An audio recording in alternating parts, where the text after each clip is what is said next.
చూడండి, ఈ mother's day రాగానే happy mother's day mummy, happy mother's day mummy, నీకు ఈ గిఫ్ట్ తెచ్చిన మమ్మీ, నేను ఆ గిఫ్ట్ తెచ్చిన మమ్మీ అని చెప్పేసి అందరూ వాళ్ళ తల్లిదండ్రులు విష్ చేస్తుంటారు ఈ మదర్స్ డే రోజు. కానీ ఈ రోజే గుర్తుపెట్టుకుంటారు ఇక మమ్మీ ప్రేమ. ఇంకా 365 days తల్లిని మర్చిపోతారు వీళ్ళు. కేవలం ఈ రోజే తల్లి గుర్తుకొస్తుంది, ఈ రోజే హ్యాపీ మదర్స్ డే అని చెప్పేసి అంటారు. మళ్ళీ రేపు పొద్దుగాలైంది అనుకో కథం ఎవ్వడు తల్లిని పట్టించుకోడు. నేనేమంటున్నా అంటే ఈ దినం కాదు నీ తల్లిని ప్రేమించడం, 365 days నీ తల్లిని నువ్వు ప్రేమించాలి. నువ్వు నీ తల్లిని ప్రేమించావు అనుకో నీ ఆయుష్ పెరుగుతుంది. నీ తల్లి మనసారా నువ్వు దీవించిన అనుకో నీ ఆయుష్ పెరుగుతుంది. ప్రియులారా, ఈరోజు ఒక్కరోజే నీ తల్లిని మంచిగా చూసుకోవడం కాదు. చాలా మంది ఏం చేస్తారంటే ఈరోజు విష్ చేస్తారా, హ్యాపీ మదర్స్ డే అని చెప్పి విష్ చేస్తారా, 365 days 364 days ఈ 1 day వదిలేసి ఈరోజు ప్రేమిస్తాడు మీరు, లేదంటే నటిస్తాడు. స్టేటస్ పెట్టుకోవడానికో వాట్సాప్లో పెట్టుకోవడము ఏదో ఒకసారి నటించి స్టేటస్లో పెట్టుకుంటాడు. 364 days ఈరోజు వదిలేసి 364 days వీళ్ళ తల్లిని బాధ పెడుతూనే ఉంటాడు ఈ వ్యక్తి.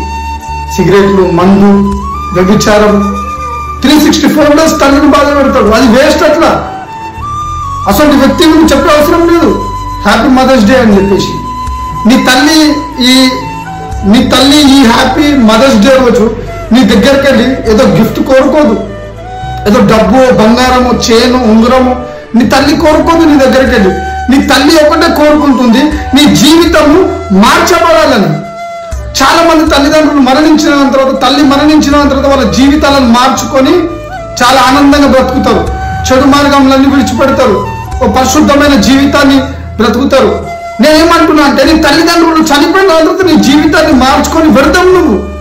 నేనేమంటున్నా అంటే నీ తల్లిదండ్రులు సజీవ లెక్కల్లో ఉన్నప్పుడే, వాళ్ళు బ్రతుకున్నప్పుడే నీ జీవితాన్ని మార్చుకొని వాళ్ళకు ఒక కానుకగా ఈ మదర్స్ డే రోజు నీ జీవితాన్ని ఒక కానుకగా, ఈ మమ్మీ నేను ఈరోజు నుంచి తాగను, మందు తాగను, సిగరెట్ తాగను, నేను స్నేహితులతో తిరగను మమ్మీ, డాడీ మమ్మీ మీరు చెప్పినట్టు నేను వింటా అని చెప్పేసి ఒక తీర్మానం తీసుకో. ఈరోజు నీ తల్లి నీ తండ్రి ఎంత ఆనందపడతారో తెలుసా.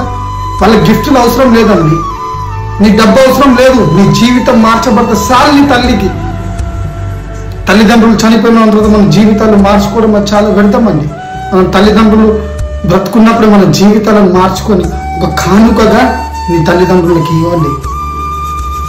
ఈరోజు మమ్మీని కూర్చోబెట్టుకోండి, ఒక చిన్న కిరీటం తీసుకురా, ఒక కేక్ తీసుకురా, ఒక శాలువ తీసుకురా, మమ్మీని కూర్చోబెట్టండి. అన్నదమ్ములు అందరు కలవండి, అక్కచెల్లెలు అందరు కలవండి, మమ్మీని మధ్యలో కూర్చోబెట్టండి, డాడీని అక్కడ పక్కకు కూర్చోబెట్టండి, ఇద్దరికి శాలువ కప్పండి, మమ్మీకి కిరీటం పెట్టండి, కేక్ కట్ చేపియండి. మమ్మీ ఈ సంవత్సరం అంతా నువ్వు మమ్మల్ని ఎంతో కాపాడుకుంటావు, మాకు అన్నం ఉండి మమ్మీ, మమ్మల్ని మా బట్టలు ఉతికి మమ్మీ, మమ్మల్ని ఇంత ఆనందంగా చూసుకుంటాం మమ్మీ అని చెప్పి కేక్ కట్ చేపియండి. థ్యాంక్స్ మమ్మీ అని చెప్పేసి అనండి.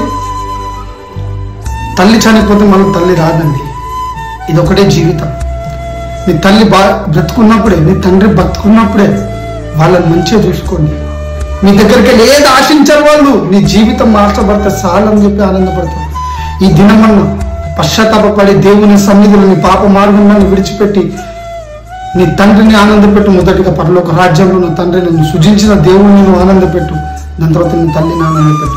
మమ్మీ నా జీవితాన్ని నేను మార్చుకున్నా మమ్మీ అని చెప్పి ఒక్క మాట చెప్పు, నీ తల్లి ఎంతో ఆనందపడుతుంది. మమ్మీ నా జీవితాన్ని నేను మార్చుకున్నా అని చెప్పి ఒక మాట చెప్పు, నీ తల్లికి ఉన్న షుగరు ఏ రోగాలు ఉన్నా వెళ్ళిపోతాయి తెలుసా. తల్లి ఆనందం ఉంటే, ఒక మనిషి ఆనందం ఉంటేనంట ఏ రోగం పనిచేయదంట.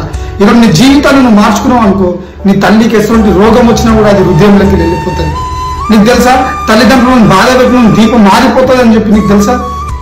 ఈరోజు నీ తల్లిని బాధపడుతున్నట్లయితే జాగ్రత్త, నీ దీపం అతి త్వరలో ఆరిపోతుంది.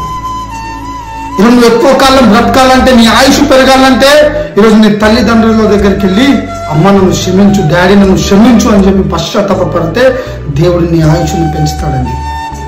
సాలు ఇంకా బాధ పెట్టిన కాడికి నీ తల్లిదండ్రులను, సాలు ఇంకా బాధ పెట్టిన కాడికి దేవుని ఈ రోజైనా పశ్చాత్తాపడి, అమ్మా ఇన్ని రోజుల దగ్గరికి వెళ్ళి మదర్స్ డే అని చెప్పేసి అంటున్నా మమ్మీ, నిన్ను బాధ పెడుతున్నా హ్యాపీ మదర్స్ డే అని చెప్తున్నా మమ్మీ. కానీ ఈ రోజు మమ్మీ, ఈ మదర్స్ డే రోజు నా జీవితాన్ని మార్చుకొని నీకు ఒక కానుకగా ఇస్తున్నా మమ్మీ. ప్రజలందరి మధ్యలో నేను మీకు ఒక గర్వం, ఒక మంచి వాల్యూని ఇస్తాను మమ్మీ. నేను గణపరుస్తాను మమ్మీ. ఇన్ని రోజులకెళ్ళి నీ కుమారుడు తాగిపోతాడు, వ్యభిచారి, నీ కొడుకు దేనికి పనికి రాడు అని చెప్పేసి ఎంతమంది అయితే అన్నారో మమ్మీ. వాళ్ళ మధ్యలో నువ్వు తల దించుకున్నావు కదా మమ్మీ, వాళ్ళ మధ్య నేను తల లేపుతా మమ్మీ అని చెప్పేసి మంచి నీ చెడు మార్గంలో విడిచిపెట్టి మంచిగా డ్యూటీకి ఎక్కి ఒక మంచి వ్యక్తిగా నీ తల్లిదండ్రులకు ఒక మంచి పేరు తీసుకురా. నీ రక్త సంబంధుల మధ్యలో, నీ రిలేటివ్స్, నీ ఫ్రెండ్స్ మధ్యలో వాళ్ళని గణపరచు. తల్లి పోతే తల్లి రాదు, తండ్రి పోతే తండ్రి రాడు. నేను ఒక మాట చెప్తున్నా, ఈ లోకంలో నిన్ను ఎవ్వరు ప్రేమించరు, కేవలం నీ తల్లిని తల్లిదండ్రులే నిన్ను ప్రేమిస్తారు. ఏ స్నేహితుడు రాడు, ఏ రక్త సంబంధి రాడు, ఏ పాస్టర్ రాడు, ఏ దోసిగారు రాడు, ఎవ్వరు రాడు. లాస్ట్కి నీ తల్లే నీ దగ్గరకు వస్తుంది, నీ తండ్రే నీ దగ్గరకు వస్తాడు. కాబట్టి వాళ్ళని మొదటిగా ప్రేమించు. నువ్వు మొదటిగా దేవుని ప్రేమించు, దాని తర్వాత నీ తల్లిదండ్రులను సన్మానించు, ప్రేమించు వాళ్ళని. నీ తల్లిదండ్రులు బ్రతుకున్నప్పుడు నీ జీవితాన్ని మార్చుకుంటే అది దేవునికి ఇష్టంగా ఉంటుంది, నీ తల్లిదండ్రులకు కూడా ఆనందంగా ఉంటుంది, వాళ్ళ ఆయుష్ పెరుగుతుంది. నీ తల్లిదండ్రులను ఆనంద పెట్టినందుకు నీ ఆయుష్ కూడా దేవుడు పెంచుతాడు. God bless you. హోప్ మీరు ఈ రోజు నుంచి మీ జీవితాలను మార్చుకొని మీ తల్లిదండ్రులకు ఒక గిఫ్ట్గా ఇస్తున్నారని నమ్ముచున్నాను. Praise the Lord. God bless you.